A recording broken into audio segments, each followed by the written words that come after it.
This video is based on indirect tax, and we're going to explore how it can be used as government intervention. So what is an indirect tax? Well, they're also called expenditure taxes, and they're imposed on producers, the suppliers, by the government targeting goods and services. So the first thing that I would like just to point out is sometimes it's often mistaken because it is based on goods and services that students think automatically it hits the consumers first, but that's not the case, because actually the producer is billed first, so it's always going to impact the producer's ability and willingness to provide those goods and services. So why impose or why implement an indirect tax? Well, to begin with, it could be to target a negative externality to tackle and correct them.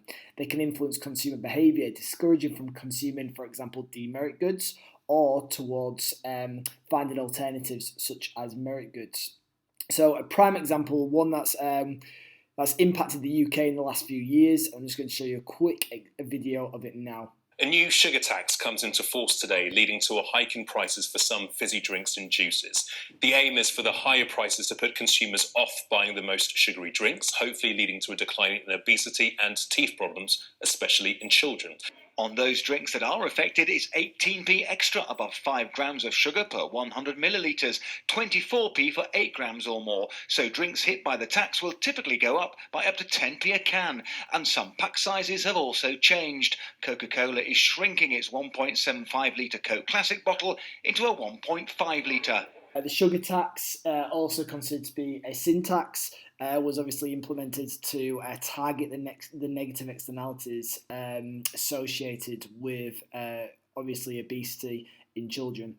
So as I mentioned there about Coca-Cola, Coca-Cola actually decided not to alter their ingredients for their classic Coca-Cola, but change the size of the bottle to influence how much sugar was in its content. Some fizzy drinks have completely acted. Some have decided to keep it the way it is. But another reason why to implement indirect tax is also in terms of raising tax revenue for the government. So the revenue that they raise from this, then they can obviously put it towards their budget, whatever that might be. Often, if it's, for example, a sin tax, where it's specifically targeted a negative externality, what they might do is hypothecate the tax, so earmark it for a specific cause. In this case, with sugary drinks, it was to put towards physical education, to educate the children about nutrition and about obviously what is considered to be healthy and unhealthy and the consequences of unhealthy food and drink. But again, I'm just going to show you another video just based on this idea of raising tax revenue, because it is not the primary reason for indirect tax, or especially not the majority of the indirect tax. However, it can be obviously used to help with what it's trying to do. But actually, if the indirect tax works, then it should alter customer behaviour and it should alter business behaviour, like, for example, Coca-Cola changing its packaging and making it a smaller bottle design. So this video will just highlight that. New tax applies to the very popular sugary drinks industry. Surely there'll be a big increase in tax revenue, right? Well, kind of. When the bill was initially announced back in 2016, it was estimated that the tax would bring in £500 million of extra revenue for the government. However, later in 2016, this estimate fell to £375 million. Then the estimate tumbled even further to £265 million in the 2017 budget. Undeniably, £265 million is still a lot of money, but why has the estimated revenue fallen by nearly half in just a year? The answer's simple. Fewer sugary drinks which could be taxed are now being sold. This is partially due to some people cutting back on the quantity of sugary drinks they're consuming for health reasons, but it's also due to the manufacturers of the drinks. Drinks manufacturers are beginning to reformulate their drinks and to promote sugar-free alternatives harder than ever. This can be seen as a success for the tax. Ultimately, the tax is designed to reduce the amount of sugary drinks being consumed in the UK, and it seems the bill has already begun to impact manufacturers. So the role that indirect tax plays is that it's to discourage not only the consumer but the producer as well.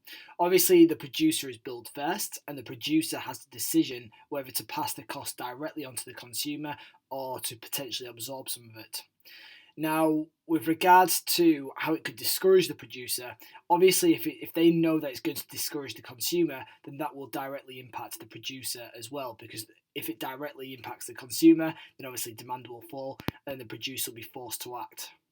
Now, with regards to Coca-Cola, as mentioned already, Coca-Cola decided, because they had alternatives, healthier alternatives such as Diet Coke, which had 0 calories and 0 sugar, that they didn't feel the need to change the recipe of the classic Coca-Cola.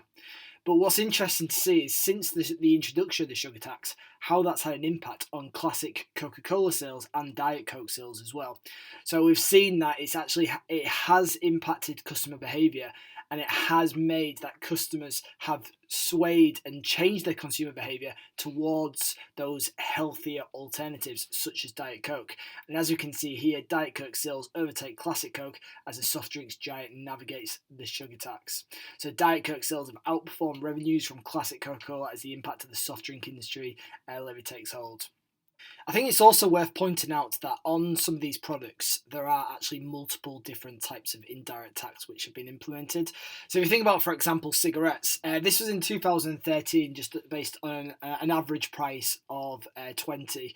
And what we've got is tobacco duty, which is the most significant indirect tax, but of £4.70, but that only makes up £4.70 of £7.13, which is the total tax on that product. So we can see that there's also pre-tax and VAT. So tobacco duty is not the only indirect tax which has been implemented. And if we think about it in times of 2020, around 80% of a price of a pack of cigarettes is now made up of tax. So it's also worth pointing out that when indirect tax is implemented, or it can be changed obviously on a regular basis if the government believes that it should be increased because it's not maybe having the effect that they're hoping for. And actually perhaps maybe more dangers of that product is being maybe released or being published, or research has come out, and therefore the government has to act in a much more significant manner. So when we're thinking about the sugar tax, again, the sugar tax itself is a significant percentage of the tax on a fizzy drink, but we've also got VAT on that as well. Now, when we're looking at the diagrams, the first diagram that I'm going to look at is a unit tax, which is just a set amount of tax per unit sold. So it's probably the more simplistic diagram when it comes to indirect tax. And an example of a unit tax could be just, for example, excise duty. So if we have a look at it from this point of view, we've got Q1. So the market equilibrium of P1, Q1, but let's imagine that the government believes Q1 is too high because of the negative externalities that maybe we've mentioned previously in this video, and maybe the dangers privately as well to the consumer. So what the government, for example, wants it at Q2.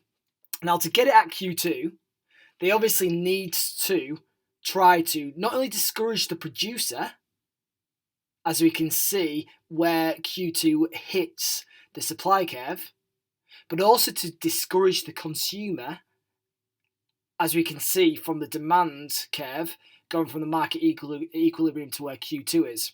So what we see there is we see also a contraction of demand. So we need the government to try to cause this. Now, how they can do it is obviously by the implementation of an indirect tax. And what we see here, because it's billed to the producer and it discourages both, what that will do is impact the ability and the willingness of the supplier and shift S1 to S2. The reason why it's a shift is because obviously it's not the market price that has been directly impacted, it is the tax that is then knocked onto the market price. And because that market price has been impacted afterwards because of the tax, then we see the contraction of demand from the market equilibrium of P1, Q1 to the new market equilibrium of Q2, P2. Now, the highlighted bit here is the impact on the producer. And that's going to be the producer burden. That is how much it's going to impact in terms of the burden of the tax onto the producer. But they will not face the whole burden. As we said before, it's discouraging consumers and producers. So what we've got here is the consumer burden. Now, the reason why I'm pointing this out is because it considers the incidence of the tax. And when we're looking at the incidence of the tax, we need to look at who bears the biggest burden of the tax, and that will be impacted by the price elasticity of demand. Now, if we consider, for example, a situation where actually the demand curve is rather elastic, And I would probably argue at the moment with the fizzy drink industry, because there are so many healthier alternatives, with many of these big fizzy drink brands also having a very large product portfolio with different types of sugar-free or alternative style fizzy drinks, I'd probably argue that it is rather elastic. So if we think about it from the point of view of a classic Coca-Cola decided not to change their ingredient. But if we have a look at the burden, we can see the biggest burden will therefore be on the producer, because the producer will not be able to pass it all on to the consumer, because simply the consumer will just move on to a different product. So we could also look at it from a point of view of cross-price elasticity of demand in terms of substitute goods and what's available to the consumer. If the consumer believes that they can easily switch to another product which does not have this tax, then that's what they will do. And as we can see, the consumer has the smallest burden. But if we've got a situation, think about maybe for cigarettes. So I know e-cigarettes have come out, and there are obviously products to help you quit cigarettes. But let's imagine before that, and cigarettes were very inelastic because of the addictive nature. This indirect tax, we can see, has a very, very small burden on the producer. So therefore, they will just simply pass the cost and the burden onto the consumer without a second thought. So as we can see here, the biggest burden is on the consumer. So the consumer will suffer because of this tax, because they will still buy the product because they're not very responsive to a change in price. Now, if they are addicted and they still have that desire or that need to buy that product, then we can see issues with what the government are doing here. So what we can see here is obviously going from P1 to P2, there's going to be a regressive nature to this tax, because those who, for example, in the lowest income will still buy it, but yet that's going to cut into their disposable income at a significant rate, which they cannot afford. So what impact will that have on the consumer if they're still buying the cigarettes? Well, it might mean that they have to reduce expenditure on other goods, which could be more positive for them and could possibly have positive externalities. It could mean an increase in criminal activity. It could mean, even when we're talking about criminal activity, possibly the hidden economy being more active. So we can see, and we can look at these factors, and price elasticity demand is absolutely crucial to see the impact of that tax and whether it might cause government failure. So the next type of indirect tax that we're going to consider is an ad valorem tax. So what makes that different to a unit tax? I'll just remind you, a unit tax is based on the quantity sold. So it's also considered to be a specific tax, which is a fixed amount of tax placed on a particular good. So the tax is dependent on quantity sold, but not the price. Whilst an ad valorem tax is considered to be based on the price of the product. So as I've said here, an ad valorem tax imposes a tax on a good or asset dependent on its value. So the tax is usually expressed as a percentage. So if we think of an example of an ad valorem tax, we can look at VAT, which is at 20%. So that means that the higher the price, the more expensive the good, the greater the amount of tax which will be collected by the government. So if we were thinking of a good that was, for example, product A was £8. Well, based on the VAT of 20%, that would mean that £1.20 of VAT will be added to it, meaning £9.60 would be the total amount for good A. But if we thought about a good which was £800, so obviously much more expensive, and if we added the VAT, then the VAT would be £160. And therefore the overall amount would be £960.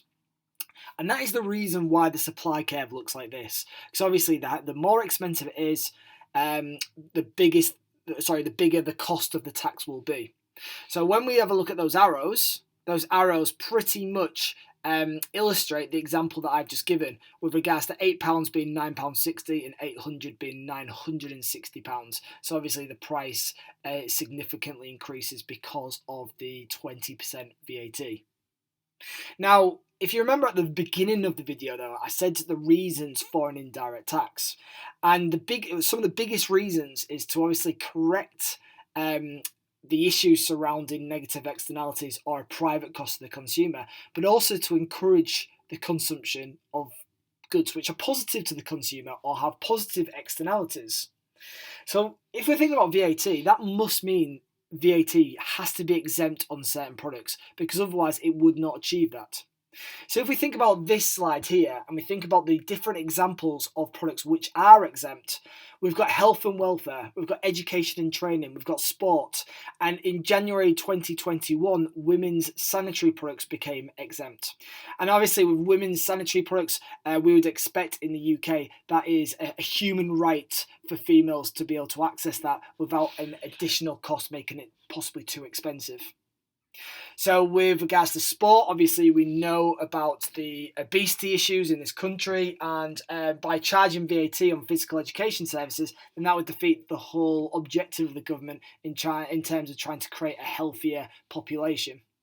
We think about education and training, again, we're thinking about the skill level of our society, but we're also thinking about the right of education for every single person in this country. And also, if we think about health and welfare, and obviously about the importance of a healthy population and what that might mean for national productivity and so on. So all of these are exempt from VAT to try to encourage their consumption.